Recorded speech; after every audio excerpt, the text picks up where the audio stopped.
قدمت ناي 11 ناي تقمت 24 زنبره خناتات ያው ሁሉና ከምንፈልጦ ውግእ ናይ ምውጋእ ድልየት ኣይነበረና ካብ ውግእ ንላዕሊ ንሕና ክንፈትሖ ዘለና ብሰላማዊ መንገዲ እዩ ብሰላማዊ መንገዲ ንክፍታሕ ከዓ ህዝቢ ትግራይ ይኹን መንግስቲ ትግራይ ንምፍታሕ ብዙሕ ፃዕሪ ተገይሩ እዩ ነዚ ፃዕሪ እዚዩ ከዓ መንግስቲ ኢትዮጵያ መልሲ ክህብ ኣይከኣለን እንካብ بسلام منقدم نمفتح زقبر زنورة صعري كل نجر ناي سلام منقد عزيخا ناي وقع منقد زمورة صلو خناتات سلاز نورة كاوزين صار نحنا ويكا حزب تግራይ ንውግእ ዝዳለወሉ መንገዲ ይነበረን ናይ ውግእ ጉዳኣትን ሓደጉን ካብ ማንም ንላዕሊ ህዝቢ ትግራይ ይፈልጦ እዩ ናፍቲ ዝጎድእ መንገዲ ከዓ ከኣቱ ስለ ዘይደለየ ብዙሕ ነገር ትዕግስቲ ሕሊፉ እዩ ብዙሕ ግፍዕ ሕሊፉ እዩ እዚ ኢልካ ክግለጽ ዘይኽእል ተደጋጋሚ ህዝቢ ትግራይ ዝገለጾ ብፀት ዝገለጽዎ ጉዳይ ስለ ዝኸውን ንውግእ መበገስ ዝገበረ ናይ ምድላው ጉዳይ ኣይነበረናን ክዋጋእ ከም ዝኽእል ግን ኣብ ነፍሰ ከፍ ተጋዳላይ ኣነ እውን ከም ሓደ ትግራዋይ ናይ ውግእ ምልክታት ከም ዝነበሩ ግን ዝተፈላለዩ መንገዲ ንሪኦ ንዕዘቦ ነርና ድሓር ግን ትሽዑ ዝነበረና ዓቕሚ ንእሽተይ እዩ ነይሩ ክበሃል ጥራሕ ዘይኮነስ ኣብቲ ግዜ ንሱ ዝተወሰነ ከም ተናይ ካልኦት ክልላትን ኣብ ባዕልና ዝነበረ ፍሉይ ሓይልን ምልሻን እንተዘይኮይኑ ስሩዕ ሰራዊት እዚ ዝበሃል ዝተወደበ ኣይነበረናን ንሱ ጥራሕ ዘይኮነ ናፍታ ናይ ርክብ ዕጥቂ ክንኣቱ ከለና እውን እዚ ዝበሃል ናይ ርክብ ዕጥቂ ረድኤታት ኣይነበረናን ዓቕሚ ኣይነበረናን ተን ዕጥቂ ዝበሃላ ኣብቲ ግዜ ንሱ ዝነበራ ዝተወሰነ ፖሊስ ዝጥቀሙለን ዝነበሩ እንተዘይኮይኑ ካብዚ ወፃእ ስሩዕ ዝበሃል ዕጥቂ ኣይነበረናን ነገር ግን ትውግእ ዘይተርፍ ምዃኑ ምስ ተፈለጠ ባዕሉ መንግስቲ ኢትዮጵያ ወይ ከዓ ብልፅግና ኣብ ትግራይ ስጉምቲ ዝወስድ ምዃኑ ግን ዘይተርፍ ምዃኑ ኣብ መጨረሽኡ ተረጋጊፁ ንሱ ኦፕሬሽን ኣብ ዝካየደሉ ግዜ ቀዲምና እቲ ኦፕሬሽን ክካየድ ተገይሩ ኣብቲ ግዜ ኦፕሬሽን ክነካይድ ከለና ከዓ ካሊእ ዘረባ ይነበረን ዕጥቂ እውን ዳርጋ ባዶ ነርና ክበሃል ይከኣል እዩ ዝተፈላለዩ መንገድታት ተጠቂምና ዘካየድ ናይ ኦፕሬሽን ነይሩ ኣብ መጨረሽኡ ግን እቲ ኦፕሬሽን ምስ ተካየደ ብፍላይ ከዓ ዘይቀርዝ ነገር ስለ ዝነበረ በተፍቲ ግዜ ንሱ ዝነበረው ኣመራርሓን ናይ ርክብ ሰራሕተኛ ናይ ብልፅግና እንተይተረፉ እቲ ዕጥቂ ብዝተፈላለየ መንገዲ ናባና ከኣቱ ዝተገበረሉ ኩነታት ነይሩ ድሓር ነቲ ዕጥቂ እዚዩ ኣብ ኢድና ምስ ኣተወ ከዓ ብርግፅ ካብ ግዜ ናብ ግዜ ትውግእ እናተጠናኸረ ክኸድ ከሎ ብዙሕ ናይ ርክብ መሳርሒ ዝበሃል ፀላእ ዝጥቀመሉ ዝነበረ እቲ ናይ ፒፒ ሓይሊ ዝጥቀመሉ ሰራዊት ዝጥቀመሉ ዝነበረ ዕጥቂ ኣብ ኢድና ከኣቱ ክኢሉ እዩ ድሓር እቲ ዕጥቂ እዚዩ ናብ ኢድና ምስ ኣተወ ዝነባር ዓቕሚ ብዙሕ ነባር ዓቕሚ ሰብ ነርና ካብኡ ንሱ ጥራሕ ዘይኮነ ሓድሽ ሰብ እውን ነርና ነዚ መበገስ ተገይሩ ካብ ፀላኢ ዝረኸብናዮም ዕጥቂ ተመሊስና ተዓጢቕና ኣብ ረብሓ ዘውዕልናሉ ኩነታት እዩ ነይሩ ብፍላይ ከዓ እቲ ዕጥቂ እዚዩ ዘመናዊ ዕጥቂ ዝበሃል እዩ ብፍላይ ናይ ተን ዝተዓጠቐን ሬድዮ ዝተፈላለያ ናይ ርክብ መሳርሒ እየን ብፍላይ ከዓ ነዊሕ ርሕቀት ኣለዋ ማእኸላይ ርሕቀት ኣለዋ ሓፂር ርሕቀት ኣለዋ ካልኦት ሲስተማት ዝጥቀመሉ ናይ ርክብ መሳርሒ ነይሮም እዮም እዚኦም ኣብ ኢድና ምስ ኣተው ኣብ ዝሓፀረ ግዜ ናብ ረብሓ ዝውዕላሉ መንገዲ እዩ ተፈጢሩ ናብ ረብሓ ኣውዒልና ከዓ እቲ ካብ ጥቅምቲ 24 መጀመርያ ትውግእ ምስ ተኻየደ ጀሚሩ ብፍላይ ክሳብ ሕዳር 30 ኣብ ዝተኻየደ ውግኣት ሙሉእ ብሙሉእ ተንዕጥቂ ንሰን ሒዝና ኢና ተዋጊእና ትግራይ ንምድሓን ናይ ምክልኻል ስራሕ እውን ዘካየድና ውግእ ፈታን ዝኾነ ውግእ በዘን ሬድዮ እዚአን በዘን ናይ ርክብ መሳርሒ እዚአን ኢና እቲ ውግእ ኣካይድናዮ እዚአን ከዓ ኣድላይትን ጠቃምትን ነይረን እዚዩ ብፍላይ ክግለጽ ዝኽእል ነገር እንታይ እዩ ኣብቲ ግዜ ንሱ ግዜ እውን የለን ትውግእ እውን ብጣዕሚ ይቃፃፀል እዩ ዘሎ ብኩሉ ግንባራት ብምዕራብ የለ ብሰሜን የለ ብደቡብ የለ ብኩሉ ከባቢ ትውግእ ይቅፅል ስለ ዝነበረ ነዚ ዕጥቂ እዚ ኣብ ረብሓ ንምውዓል ስልጠና የድሊ እዩ ክእለት የድሊ እዩ ዓቕሚ የድሊ እዩ ነዚአን ክትገብር ተኮይንካ ከዓ ግዜ የድሊ ነይሩ ግን ከዓ ነቲ ግዜ እዚዩ ፈታን እውን ስለ ዝኸውን እንታይ ናይ ምግባር ስራሕ ተሰሪሑ ኣብቲ ኸይድ ንሱ እናተዋጋእና እንዳሰልጠና እንዳተማዕራረና ኣብ ጥቕሚ ክውዕል ዝኽእል ነገር ኣብ ጥቕሚ እናውዕልና ኢና እቲ ሽግር ንምፍታሕ ተመኪሩ በዚ መንገዲ እዚ ከዓ ተን ሬድዮ እዚአን ተን ናይ ርክብ መሳርሒ እዚአን ኣብዚ ውግእ እዚዩ ዓብዪ ታራ ነይርወን እቲ ናይ ርክብ ስርዓትና ነቲ ናይ ዝነበረ ትልምን ነቲ ዝነበረ ናይ ስርዓት ቁፅፅርን ኣመራርሓን ስርዓት ሪፖርትን ኩለን ተን ሬድዮ እዚአን ወሰንቲ ስለ ዝኾና በዘን መንገዲ እዚአን ኢና ኣብ ረብሓ ንምውዓል ዓብዪ ፃዕሪ ዝተገበረሉ ንማል የደሊ ኣነ ድሕር 30 ሕዳር እቲ ጉዳይ ኩሉ ነገር ተባላሽና ዝነበረና ዕጥቂ ዝነበረና ዓቕሚ ኣብቲ ግዜ ንሱ ኩሉ ነገሩ ብታንኪ ንዋጋዕ ኢልና ሕዳር 30 ብመካናይዝድ ንዋጋዕ ኢልና ሰራዊትና ዓቕሚ ሙሉእ ዓቕሚ ነይርዎ እቲ ኩነታት መጨረሻ ብመንግስቲ ኢትዮጵያ ይኹን ብመንግስቲ ኤርትራ ይኹን ብካልኦት ዓዲ ዝተሓገዘ ውግእ ስለ ዝነበረ እቲ ውግእ እዚ ከዓ ኣድላይ ምድላው ዘይተገበረሉ ስለ ዝነበረ ካብ ዓቕምና ንላዕሊ ስለ ዝነበረ ኣብ መጨረሽኡ እቲ ውግእ ብናታቶም ልዕልና ዝረጋገፀሉ ኩነታት ተፈጢሩ ነገር ግን እዚ ኩነታት እዚዩ ክፍጠር ከሎ ኣብቲ ግዜ ንሱ ንግዚኡ ዓወት ከምዝግቡ ዝኽእሉ እምበር ብቐፃልነት ዘለዎ መንገዲ ከዓ በርግፀኝነት ተመሊስና ከም ንስዕር ግን ርግፀኛታት ነርና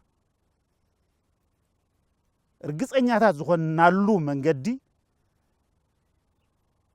ንሕና ህዝቢ ትግራይ ናይ ብሓቂ ዕላማ ዘለዎ መሰሉ ከኽብር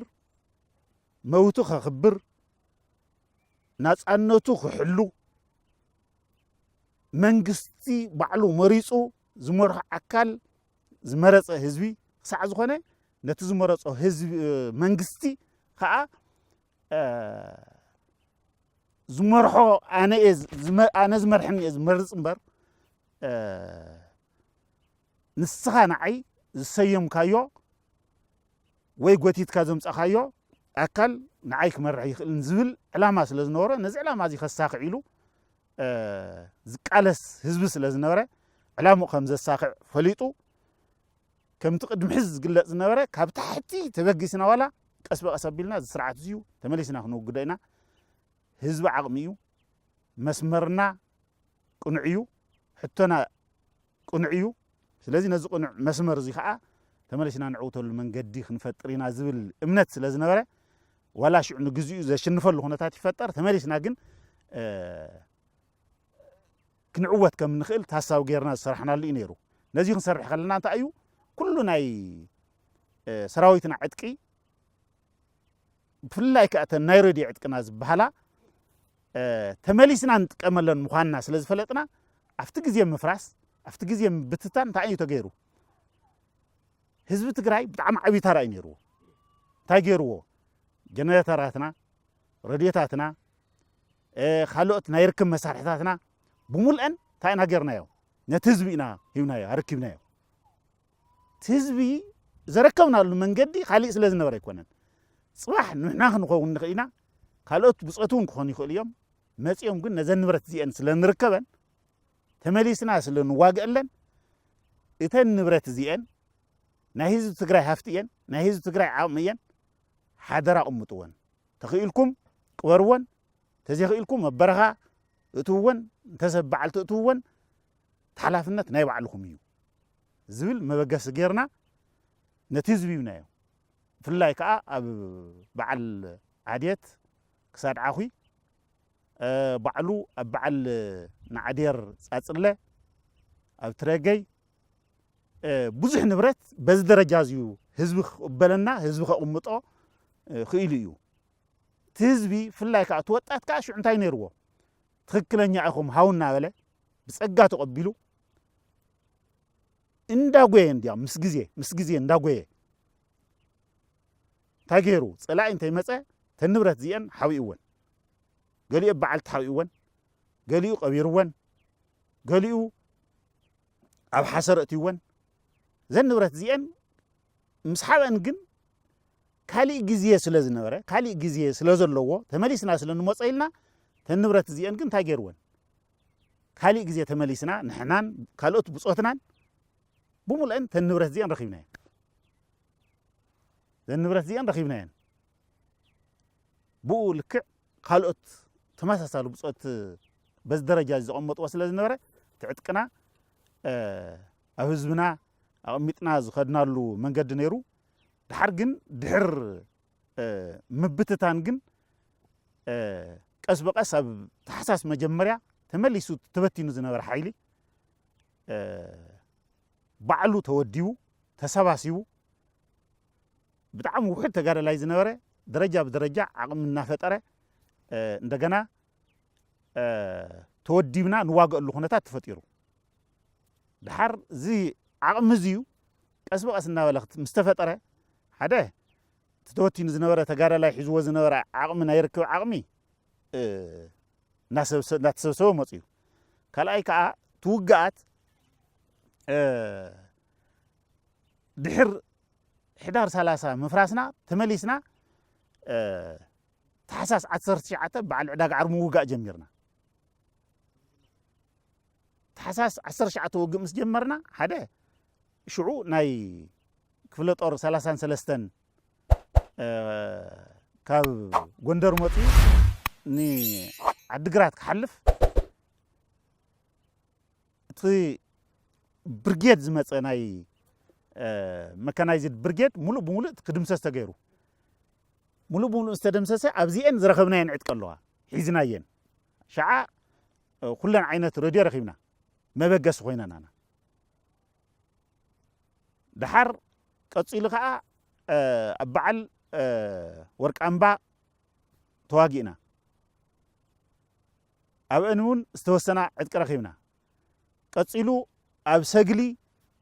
ምስ ፒፒ እውን ምስ ሻዕብያ እውን ተዋጊእና ኣብ ማእኸል ሰግሊ ሻዓ እውን ዝተወሰነ ረኺብና ድሓር ናብ ደቡብ ከባቢ ምስ መፃና ከዓ እንደገና ዝተወሰነ ምርካብ ጀሚርና ድሓር በዚ ደረጃ እዚዩ እዚ ዕጥቂ እዚዩ ካብ ፀላኢ ንረኽበን ኣሎ ኣብ ህዝቢ ከዓ ዝተወሰና ዕጥቅታት በብኸባቢኡ ሒዝወን ዝተበተነ ተጋዳላይናን ኣብ ህዝቢ ብሓደራ ዝተቐመጣን ከዓ እንደገና ምስብሳብ ጀሚርናየን ድሓር ዘንሰብሰብናየን ዕጥቅና እንታይ ጌርናየን ነቲ ናይ ኣሃዱታትና ኣወዳድባ እናሰፍሐ ክመፅእ ከሎ ንዕአን እናዓጠቕና ኸይድና ማለት እዩ እናዓጠቕና ኸይድና እናዓጠቕና ክንኸድ ከለና ግን እንታይ እዩ ተገይሩ ሓደ ነተን ናይ ኣሃዱታትና ኣወዳድባ ዝምጥነ ይነበረን ውሕድ ነይሩ ካልኣይ ከዓ ብፍላይ ተን ናይ ርክብ መሳርሕታትና ዝበሃል እንታይ ፀገም ነይሩ تعدكنا برأسهم وحدو كالي أجم كأزي قنا نيرو حزي نمنك أساقسي جنراتر يدل نيرو نمنك أساقسي تنرديتات ترانسبورت يدل نيرو دحر نز ترانسبورت زي اكتشفن نز منك أساقسي اكتشفن فتناتات نيرو دحر نز فتناتات زي درجة بدرجة انتاي قبرل نيرو في اللاي كأمس تشارجر استتحازة جنراتر استتحازة أتقام فتناتات نيرو تن عدكتات بمولئن بباترز تقام يكونان بشارجر يخا شارجر كا قدن كتبل لك شارجر كتقبر تخون كا قدن افتغز ينسو ممارص يلن جنراتر كتشكم يتقلن ممارصينا شارجر مغبرنا ቤተ ክርስቲያናት ናይ ቤተ ክርስቲያናት ናይ ስለዚህ ርክብ ክትራሃው ትኾንካ ስራሕቲ ክትፍጽም ትኾንካ ክትገብሮ ትኽእል ነገር እንታይ እዩ ቻርጅ ክትገብር ኣለካ ካብ ቻርጀር ወፃ ግን ርክብ ክትምስረት ኣይትኽእል ነርና ለዚ ነዚ መወገስ ጌርና ሓደ ተንዝወልክዎን ቤተ ክርስቲያን ያ መወገሲትና ነራ ካልኣይ ከዓ ገለገለፍተን ኣናእሽቲ ናይ ገጠር ከተማታት ዝበሃላ ሰብ ጀነሬተር ዝነበሩ ሰባት ነይሮም ቀጽሉ ከዓ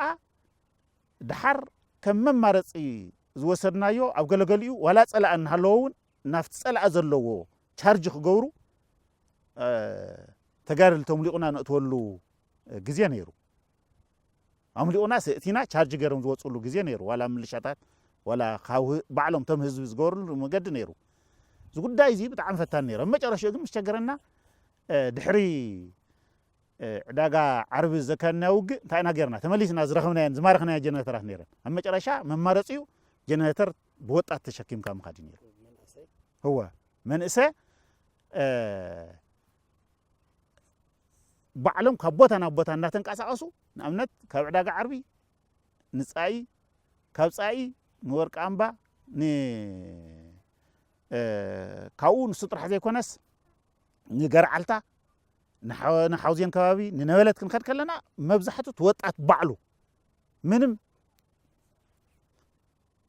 ገጽ ዘይዓጽፍ መንገዲ ብናቱ ተወግሶ ብዝተወደበ መንገዲ ብኦም ንንቀሳቐስ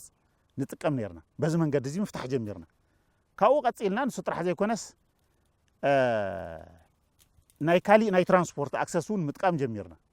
ምስ ሸገረና ድሓር እናኸበደ ምስ መፀ ብፍላይ ባዕሉ ካብ ጻኢ ተበጊስና ወርቂ ኣምባ ተደጋጋሚ ተመላሊስና ንስቄን ከባቢ ካብኡ ቀጺልና ሃገረ ሰላም ምጓዓዝ ጀሚሩ ካብኡ እንደውን ምጓዓዝ ጀሚሩ ብድሕሪኡ መጨረሻኡ ግን መማረጺና ዝገበርናዮ ነገር ሓደ ብጣዕሚ ጽሩይ ግመል ነይሩና መጀመርያ ብኽራይ ሒዝናዮ ድሓር እዚ ግመል ንሱ እንታይ ኢና ጌርናዮ ኣብ መጨረሻኡ ገዚእናዮ ገዚእና እቲ ግመል ፍልይ ዝበለ እዩ እቲ ግመል ሒዙ ዝመፀ ቆልዓ እውን የማነ ማሙ ዝበሃል ቆልዓ ኣሎ ኣብኣ ከሎ ተጋዲሉ እዩ ሕዚ እውን ምሳና ኣሎ ናይ ምልክት ሰራሕተኛ ምሳና ኣሎ ሕዚ ከመይ ዘለ ተጋደላይ ኮይኑ ኣሎ ማለት እዩ እቲ ግመል ንሱ ፍልይ ዘብሎ ነገር እንታይ እዩ ናይ ጸገምና ፈታሒ ናይ ጸገማትና ፈታሒ ግመል እዩ ሰብ ዝኸዶ ኩሉ ዝኸይድ ንኣብነት ብላዕሊ ዝኽልክል ነገር ተሃልዎ ደው ኢሉ ክሓልፍ ዘይኽእል እንተኮይኑ እንታይ እዩ ዝገብር ነይሩ ተንበርኪኹ ተንፋሒኹ ዝሓልፈሉ ኩነታት ይፈጥር ደረጃ ዘይወፀ እንተኮይኑ ሓደ እግሩ መጀመርያ ኢዱ ኣውፅኡ ተንፋሒኹ ወፅኡ ደው ኢሉ እንደገና ዝኸደሉ ኩነታት እዩ ነይሩ ስቲል ሕዚ እውን ትግመል ኣሎ ናይቲ ግመል እዚዩ ጸገምና ፈታሒ ይኽብል ከሎ ካሊእ ኣይኮንኩን ንሱ ጥራሕ ኣይኮነን ኣጋጣሚ ንደው ከባቢ ክንጓዓዝ ከለና ገዲፍናዮ ኸይድና ኣብ ወርቂ ኣብ መንሽሙ ከባቢ ገዲፍናዮ ኣብ ቀይሕ እምባግ ከባቢ ገዲፍናዮ ገባር ከይድና ተመሊሱ ኣጋጣሚ ናብ ሻዕብያ ኢዳ ኣትዩ ሻዕብያ ወሲዶሞ ኣብ ማይ ተኽሊ ከባቢ ብዙሕ ግዜ ከባቢ 2 ወርሒ እናፀዓኑ ወፅን እዮም ድሓር ግን ጠፊኡ ናበይ መፅዩ ንሓረቆ ጠፊኡ መፅዩ ባዕሉ ናይቲ ግመል እዚ ታሪካዊ እዩ ተመሊሱ ናብ ሓረቆ መፅዩ ተመሊሱ ከዓ ኣብ ኢድና ኣትዩ ሕዚ እውን እቲ ግመል እዚ ኣብ ኢድና ኣሎ ስለዚ ግመል እዚ እንታይ ክብል ደልየ ኣነ ኣብቲ ናይ ርክብ ስርዓትና ብጣዕሚ መሰረታዊ ድጋፍ ይሁንና ነቲ ዝነበረና ፀገምስ ብምንታይ ንፍታሕ እየ ዝብል ከባቢ 4 ወርሒ 5 ወርሒ ብዘይ ምንም ስኽፍታ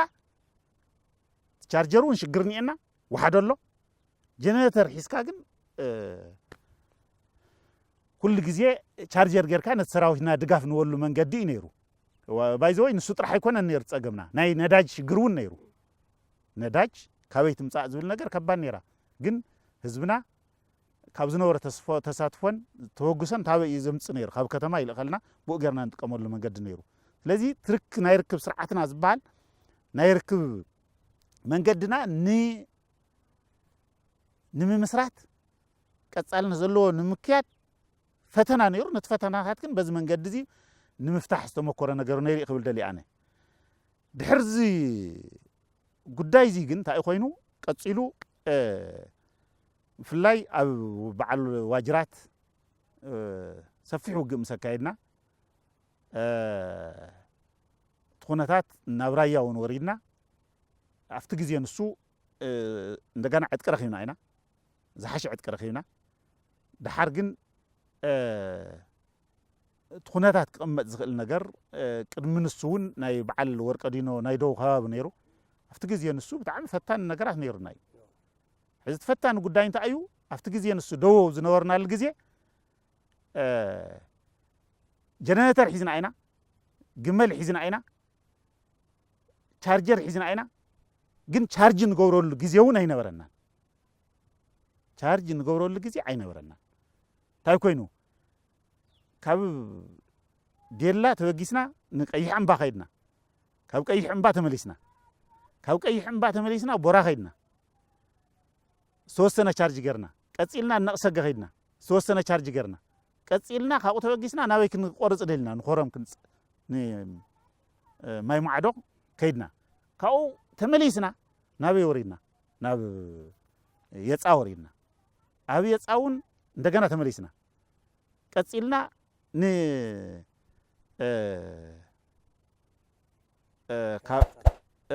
ካብ መንሹሙ ከዓ ምጫ ከይድና ሕዚ ኣብቲ ግዜ ንሱ እንታይ ነይሩ ካብ ማይ ማዕዶ ክንኸድ ከለና ግዜ ይነበረን ንየፃ ከይድና ግዜ ይነበረን ካብ የፃ ከዓ ምጭምጫ ከይድና ኣብቲ ግዜ ንሱ ግዜ የለን ቀፂልና ፀጥታ ከይድና ግዜ የለን ቀፂልና ማለት ምጭምጫ ከይድና ካብ ምጭምጫ ፀጥታ ካብ ፀጥታ ከዓ ወርቀዲኖ ከይድና ኣብቲ ግዜ ንሱ ቻርጅ ትገብረሉ ግዜ የለን እንዲያም ብጣዕሚ ፈታኒ ዝነበረ ኣብቲ ግዜ ንሱ ግዜ ስለዘየለ ጀነሬተር የድልየካ እዩ ግዜ የድልየካ እዩ ንሓደ ባትሪ ቻርጅ ክትገብር ተኮይንካ 3 ፈረቓን 4 ሰዓት እዩ ዝወስድ ነዚ ቻርጅ ትገብረሉ ግዜ ስለዘይነበረ ኣብ መጨረሻ ወርቀዲኖ ክንበፅሕ ከለና ዝነበረና ባትሪ እውን ኮምፕሊት ተወዲኡ ክበሃል ዝኽእል ድሓር ኣብቲ ግዜ ንሱ ውግእ ገጢሙና ከይሁና ዝነበረና መማረፂ ተን ዝነበረና ኣጣዒምና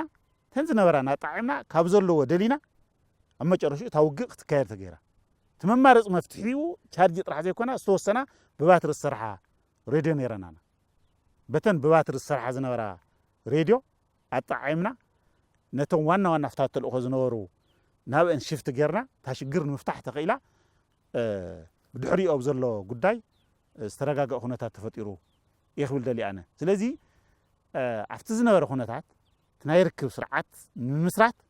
ብጣዕሚ ከበድቲ ቻለንጅ ነይሮም ነቲ ቻለንጅ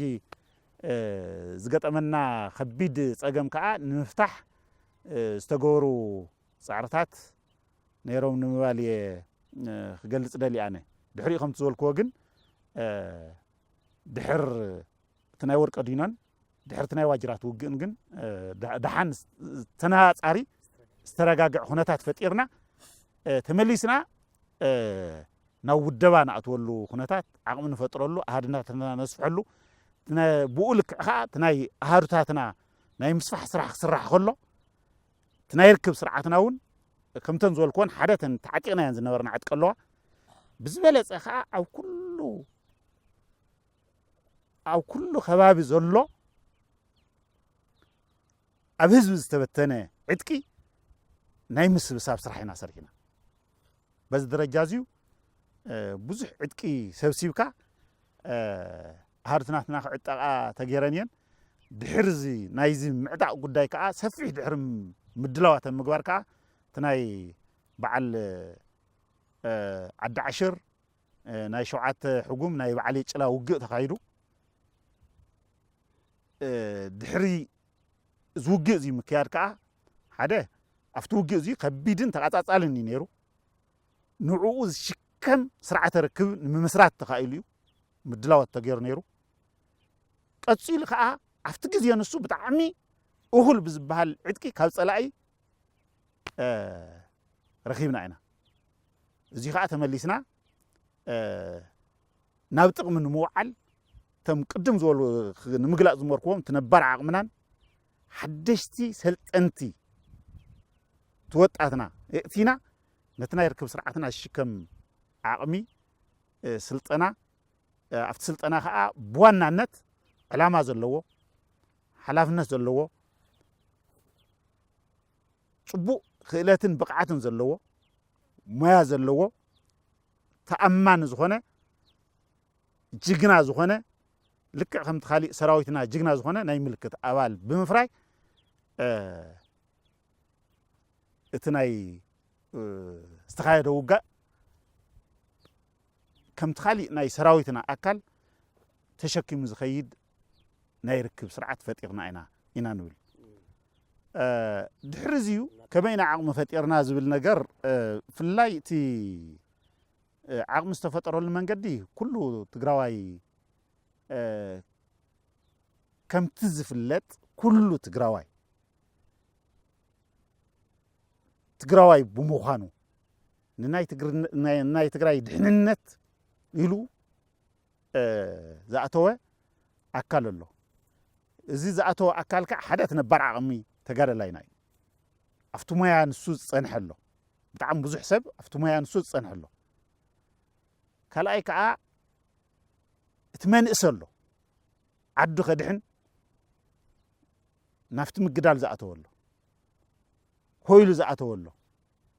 ግፍዒ መርርዎ ዝኣተወ መንእሰ ኣሎ ድሓር ነዚ መንእሰ እዚዩ እቲ ነባር ዓቕሚ ኣብ ወዲብና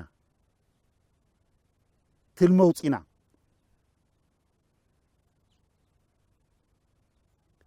ካብኡ እቲ መንእሰ ከዓ ነቲ መመዘኒ ናይ ርክብ ስራሕ ክሰርሕ ዝኽእል ነቲ ናይ ምልክት ስራሕ ክሰርሕ ዝኽእል እቲ መመዘኒ ዘማልአ መልሚልና ኣብ ዝሓፀረ ግዜ ለይትን ቀትርን ኢልና ኣስልጢና ነቲ ስራሕ እዚዩ ክሰርሕ ብዝኽእል መንገዲ ወዲብና ኣዳሊና ኢና እዚ እዚዩ እንታይ ማለት እዩ ግዜ የለን ዕርፍቲ የለን ግን እዚ ክንገብር ከለና እንዳተጓዓዝና ነስልጥን እናተዋጋእና ነስልጥን ዓሪፍና ነስልጥን ድሓር እዚ ስልጠና እዚ ክነካየድ ከለና ከዓ እቲ መንእሰይ ዝለዓለ ድልየት ኣለዎ እቲ ነባር ተጋዳላይ ሓያል ወነን ንሒን ኣለዎ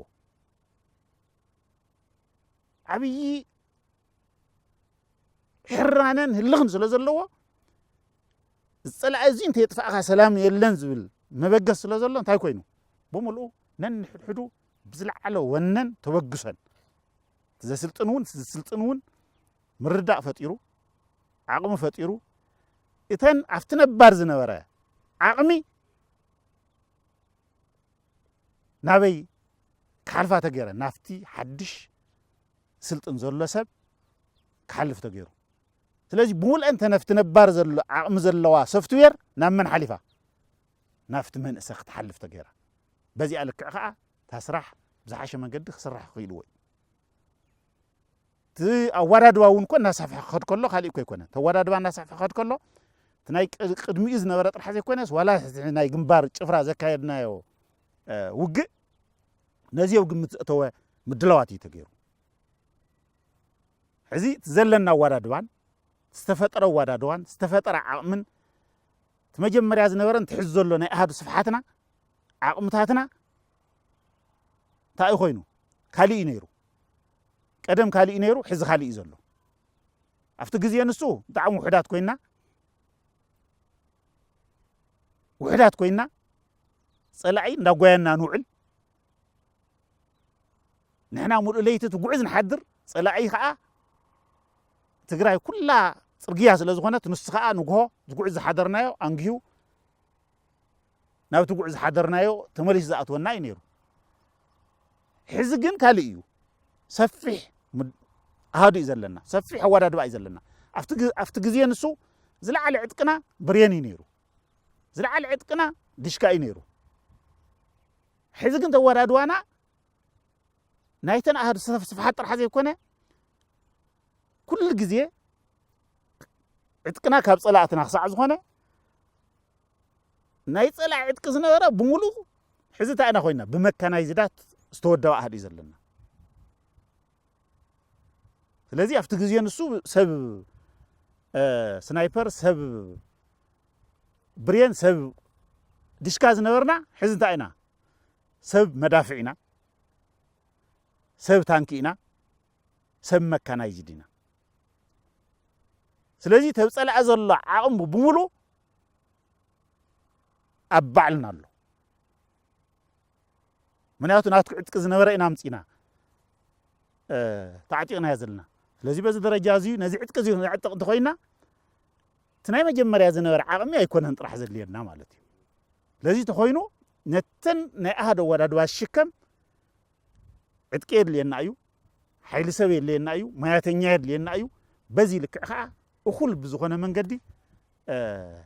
ሰብ ክነስልጥን ክንዳሎ ኽኢልና ኢና ይኽብል ደልያነ ትምድላዋትና ውጥራሕ እውን ኣይኮነን ትውግእ ነካይድ ተኮይና ናይ ሓይሊ ሰብ ስልጠና ጥራሕ ኣይኮነን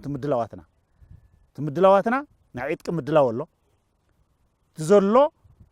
ዝተፈላለዩ ናይ ርክብ ዓቕሚ እዮም ዘለውና ነቶም ናይ ርክብ ዓቕሚ ከዓ በብቦትኡ ዝኣትወሉ መንገዲ ዝዳለወሉ መንገዲ ክንፈጥር ክንኽእል ኣለና ፈጢርና ኢና ፕሮግራም ናይ ምግባር ስራሕቲ የለና እዩ በዚ መንገዲ ዚውን ናይ ምድላው ስራሕ ተገይሩ እዩ ጽገናታት ክጽገና ዝኽእላ ኣብ ጥቕሚ ኩዕላ ዝግባኣ እንተሃልየን ከዓ ክጽገና ኣለዎን ኣብ ጥቕሚ ኩዕላ ክኽእል ኣለዎን እዚ ከዓ ተገይሩ እዩ ነቲ ኩነታት ዘድሊ መጥቀምታት የድልየና እዩ በዚ ደረጃ ዚውን ኣዳሊና ኢና ነዘወዳድባ ሽከም ኩሉ ነገር ትውግእ ክነካይድ እንተኮይና ታዩ ክውዳእ ዝኽእል ትመብዛሕቱ ኣብ ምድላው ግዜ እዩ ክውዳእ ዘለዎ በዚ ደረጃ እዚ ከዓ ትነባር ዓቕምን ፍላይ ከዓ እቲ ሓዲስ ዝመፀ ተመሊሱ በዓል ነባር እናኾነ መራሕ እናኾነ ሞያተኛ እናኾነ ተመሊሱ ነቲ ዘሎ ጉዳይ ነቲ ዘሎ ዓቕሚ ተቐቢሉ ተሸኪሙ ዝኸደሉ ኩነታት ፈጢርና ኢና ኣብቲ ምድላው ከዓ ብጣዕሚ ውፅኢታዊ ነይሩ እዩ እቲ ዝረኸብናዮ ዓወታት ሕዚ እውን ብምሉእ ናይቲ ናይ ምድላውና ውፅኢት እዩ ዝብል ተሓስባ እዩ ዘለና ኣነ እቲ ናይ ርክብ ኩነታት ብካሊእ መንገዲ ኣነ ክገልጾ ዝኽእል እንታይ እዩ ውግእ ማለት ውግእ ንክተካይድ ኣወዳድባ ኣሎ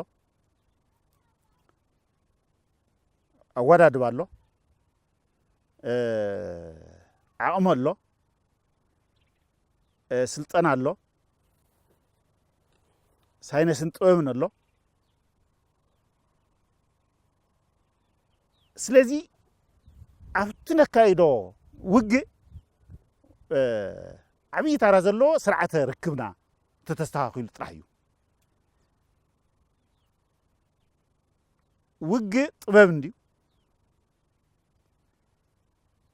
ትውግእ ጥበብ ነካይደሉ መንገዲ ተሃልሉ ሳይነስን ጥበብን ተኸቲልና ኢና ንዋጋእ ኢና ንብል ነታ ሳይነስን ጥበብን እነካይደላ እንፍጽመላ እንታይ እያ ትኸውን እንተኢልካኒ ብርክብ مخنيات غير كا تفصمها حزي أهادو نعمنت كاب أرمي جميرا وي كاب جنبار جميرا كسع جانتا بتوارد الله نعمنت أرمي الله كور الله كفلوتر الله ريجمنت الله حير الله جانتا الله نحن حدوزيو نورد كا كتوزي تقلن نايبو على سنسلة الله نزي سنسلة زي خا بمنطقة خاطو عريان تيلكان مجمريا بنيتورك خاطو عري زلك هزي حدا أرمي أزاز انت خوينو تأرمي أزازي نتكور أزازي كمورح انت خوينو بحدا تأكيون كمورح يقولن بنا يركب سرعة بيلي خفت سمو زلو استفالا ليا سلست أربعة كورات هالين تأرمي أزازي ويتم أرمي مرحتي أزوز تخوينو بنا يركب ناي راديو سرعة ركب غير كأها تفت سمو زلك لذي أتفتصم تخوين كان هاي تقبر لك نيتورك هتعري لك كور مسكفلة أرك فتصمان تخوينو بقى تعري لك سنسلو تزحلوه نيركب سرعة نتا أورد ومبقس جبرت سرعة نيتورك هتعري له من مسمن كم زراقب من نمن كم زوزو قلص زخونه ورد والو زي أتقبر تخوين كان هتقبر زلك بروجرام كتقبر لك سلطنة كتولك اورينتيشن كتولك تاسرحو خفلط ኣለዎ بزي عليك أنا تكوماند دقاف كيف زغل عقم زفترة حيلو خلونا ኣለዎ ናይ ምልክ ሰራሕተኛ ለዚ አንተ ከተዓርያ መራሒ ወይ ከአዛዚ ንታሕቲ ትእዛዝ ከውርድ ተኾይኑ በዛ ኔትወርክ እዚኣ እዩ በዛ ናይ ርክብ ስርዓት እዚኣ ኣቢሉ እዩ ዘውርዳ አዛዚ ምእዛዝ ጥራሕ ዘይኮነስ ድጋፍ ክህብ እንተኾይኑ በዛ መንገዲ እዚኣ እዩ ድጋፍ ክህብ ዝኽእል በዚኣ ድጋፍ ጥራሕ ዘይኮነት ካብ ታሕቲ ሪፖርት ክቕበል እንተኾይኑ ኢንፎርሜሽን ክቕበል እንተኾይኑ በዛ ናይ ርክብ ስርዓት እዚኣ ኣቢሉ እዩ ዝፍፅማ መፍትሒ ክህብ እንተኾይኑ ዝምልከቶ ላዕለዋይ ኣካል በዛ መንገዲ እዚኣ ኣቢሉ እዩ ዝፍፅማ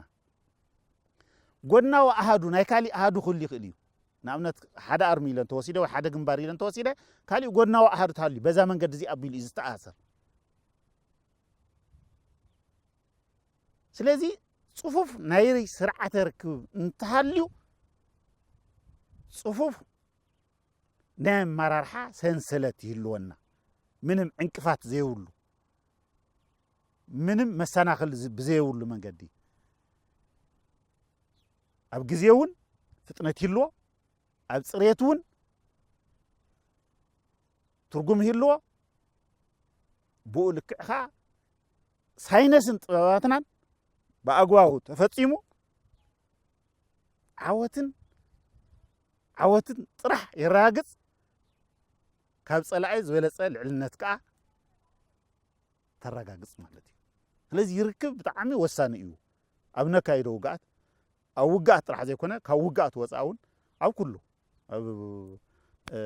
ህንፀት እውን ትርጉም ኣለዎ ኣብ ናይ ሎጂስቲክስ ስራሕትና እውን ትርጉም ኣለዎ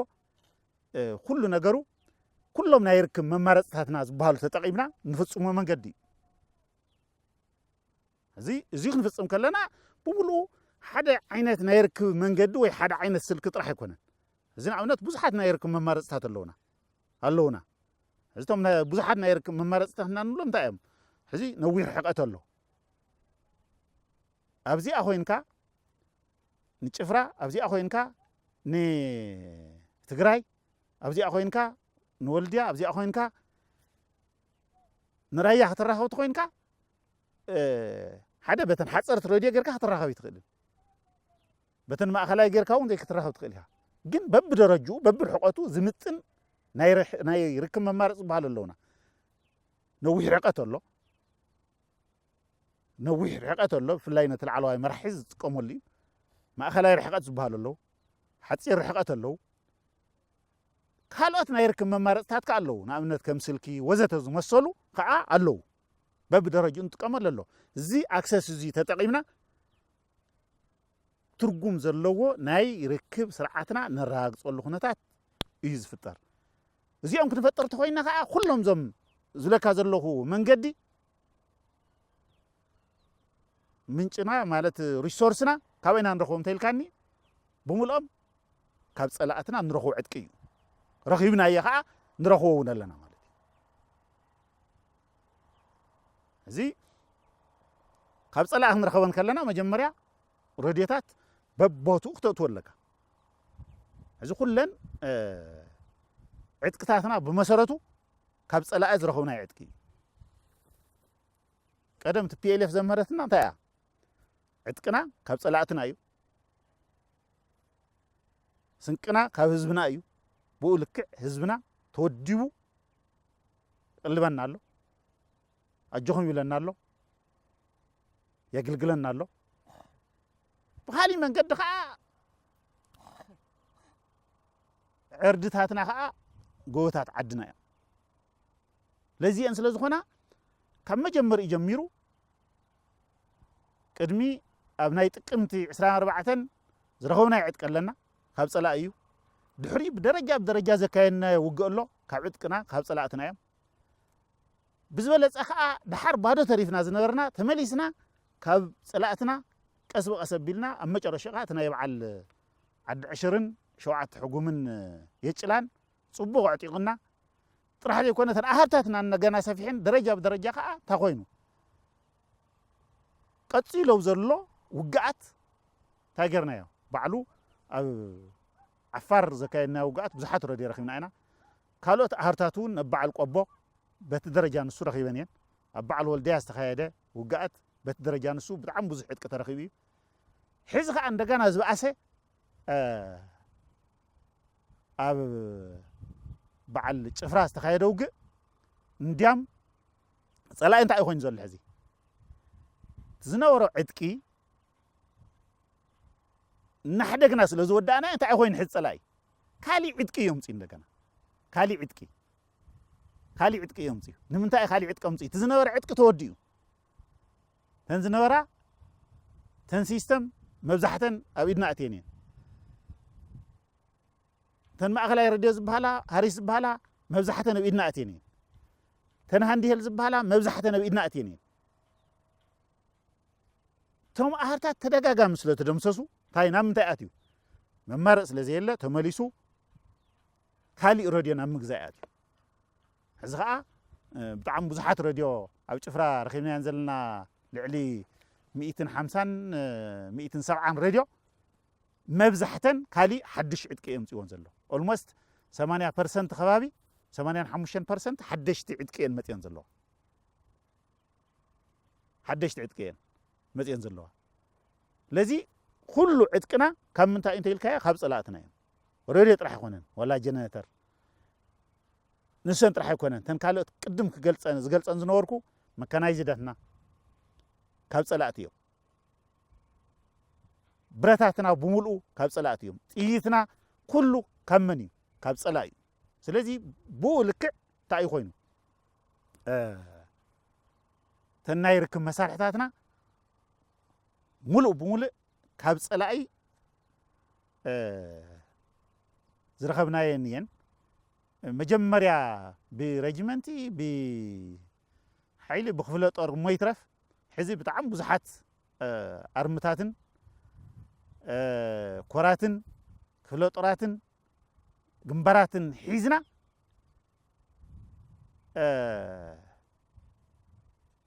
ካሊእ ዕጥቂ ክተጠቐምናሉ ነገር የለን ካብ ካሊእ ዘምፃናየ ነገር የለን ከምቲ ጸላእቲ ሓስዮም ዝዛረውሉን ንፕሮፓጋንዳ ዝጥቀሙሉን ዘይኮነስ ኩሉ ዕጥቅታትና ናይ ርክብ መሳርሕታትና ካብ ኢድ ጸላእቲ ካብ ናይ ጸላእቲ መራሕቲ ዝተሓደጋ ሬድዮ ብባህሪኣ ትወሃብ ንመራሒ ክመርሐላ እያ ትወሃብ ብግልፂ ማለት እዩ ንመራሕቲ ትዕደል እንተኮይና መራሕቲ ክሰርሑላ ትወሃብ እንተኮይና ተን ሬድዮ ንሕድገን ዘለና ካብ ጸላኢ ካብ መራሕቲ እየን ማለት እዩ ብኻሊእ መንገዲ حزي خباب 160 170 راديو رخيبنا لنا لنا حقي ابزاو غزيا كابستولا شو وصع زارب زلخو انا تدميرا لعل ختم يتخونا يخلاين تنردي زي نحد جنزلنا خمنين تيلكم من كاب صلاعين تنردي زي خا منيز خمرحل انتو هاي ونت مرحتيهم لازم مرحت زيهم تاعم كوينهم زلو زنردي حيزم من زنورو وي تقتلهم يم وي تماريخهم يم تا مشترا زي ايا لذي خندي مرحتينا قتلنا زلنا خندي مرحتينا ماريخنا زلنا زبل بزي منقد زي ازملس بزي منقد زي ازملس لذي اب عد 10 كبابي تزي تقاقي لعل شحرة دي بقنبار درجة استرخبه أنا كبابي قلتم إيتي أنزغنا أو زيون ناو قلتم إيتي صقعين مثلني سلازي زي أنت خوينا كندي مرحتينا قتيلنا ماريخنا زلنا زبل نقر بعلم الله شي زبلنا إلا أن مقلات دلي أنا تلمغ تفصم تخوينكا ببينا ينايركم مسارحي يلكا تملس لك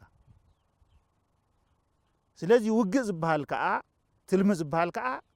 بوزح غصتات الله زي ناب ساينس نطوب تخيدكا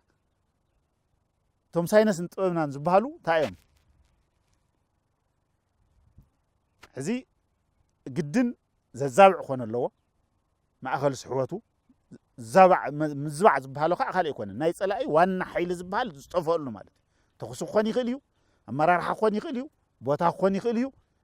ريزيرف حيلو خون يخليو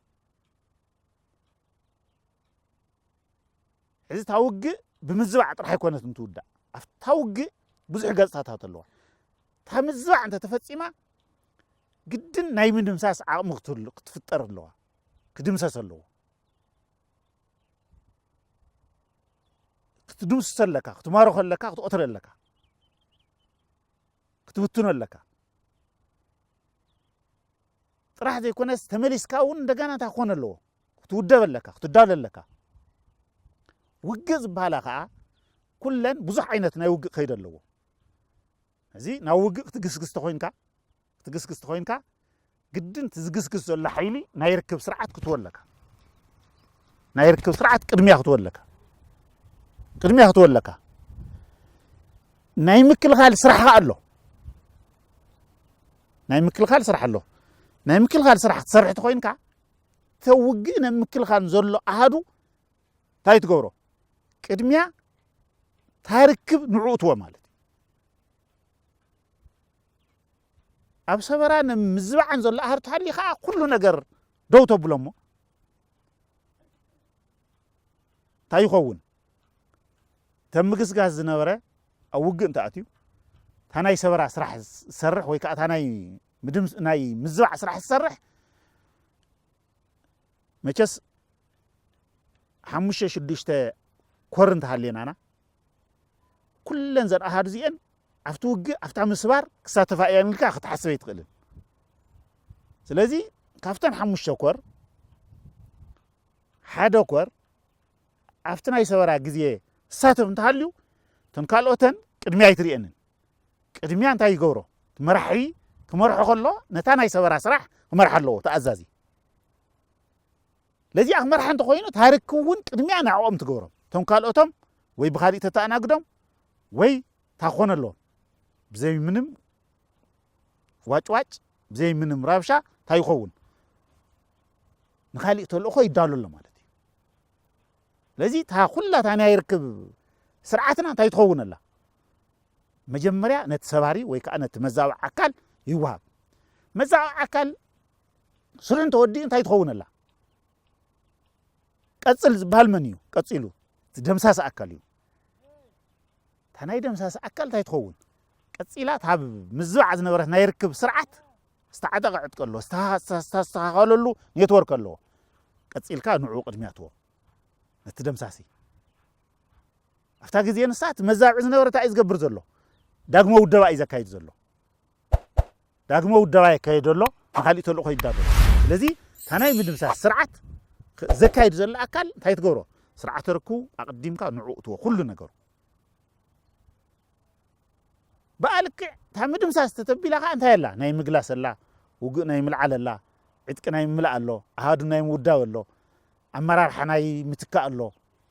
እዚ እንተኮይኑ እንደገና ነቲ ዳግመ ውደባ ዘካይድ ዘሎ አካል ቀፂልካ ትወ ሽፍት ትገብራ ስለዚህ ታኽብል ደልየ ናይ ርክብ ቀደምትነት ዝበሃሉ ተልእኾ መበገስ ዝገበረ እዩ ትልሚ መበገስ ዝገበረ ኢኻ ክተብሎ ዘለካ ነዚአን ጥራሕ ዘይኮነስ ሕዝን ኣብነት ኣብዚአን ክትገብር ከለኻ እንታይ ትኸውን ድሕንነት ዝሓለወ ስርዓተ ርክብ ክህሉ ኣለዎ ኣብቲ ርክብ እዚ ክተካይዶ ከለኻ ድሕንነት ዝሓለወ ምስጢራውነት ዝሓለወ ስርዓተ ርክብ ኣሎ ክህሉ ኣለዎ እቲ ናይ ስርዓተ ርክብ ናይ ምስጢር ድሕንነት እንታይ እዩ መዓይ ዝውዳእ መጀመርያ ኣብ ናይ ምድላው ግዜ ኢኻ ሰብካ ክተስልጦን ኣለካ መጥቀምታት ክተዳል ኣለካ ጥራሕ ዘይኮነ እቲ ሰብ ንዕኡ ብዝጠቅም መንገዲ ስልጠናታት ክወሃብ ኣለዎ ሓፀርቲ ነዋሕቲ ስልጠናታት ክወሃብ ኣለዎ ነዚ ድሕንነት ዘረጋግፀሉ መንገዲ እንታ ክትገብሮ ኣለካ ስልጠናታት ክተብሎ ኣለካ እዚአን ኩለን ኣብ ምድላው እየን ዝውዳኣ ነተን ኣብ ምድላው ዝተሰርሐ ስራሕ ከዓ እንታይ ይኮና ኣብ ውግእ ቀፂልካ ተተግብረለን መንገዲ ክትፍፅም ኣለካ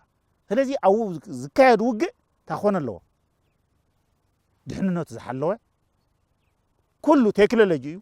ፀላኢ ይከታተለካ እዩ ፀላኢ ዝከታተለካ እንተኮይኑ ከዓ ናትካ ምስጢር ፀላኢ ክወስድ የብሉን ሕዚ ንኣብነት ኣብ ውግእ ክልተ ነገር ትመርፀሉ ነገር ኣሎ ንኣብነት ሕዚ ኣብ ርክብ ስርዓተ ርክብ እንታይ እዩ ወይ ግዜ ትመርፀሉ ኣለካ ወይ ከዓ ምስጢር ትመርፀሉ ግዜ ኣለካ ሕዚ እንታይ ማለት እያ ፀላኢ ክሰምዖ ዘይብሉ ጉዳይ እንተሃልዩ እንታይ ክትገብሮ ኣለካ ቅድሚ ግዜ ምስጢር ክትብል ኣለካ ፀላኢ ሰምዐ ምስጢር ካብቲ ምስጢር ንላዕሊ ግዜ ይጠቕመኒ ዝብል እንተሃሊካ ከዓ ዋላ ግልፂ ተዛሪብካ ተልእኻ ብኣግባቡ ብዝሓፀረ ብዝቐልጠፈ መንገዲ ትፍፅመሉ መንገዲ ክህሉ ይኽእል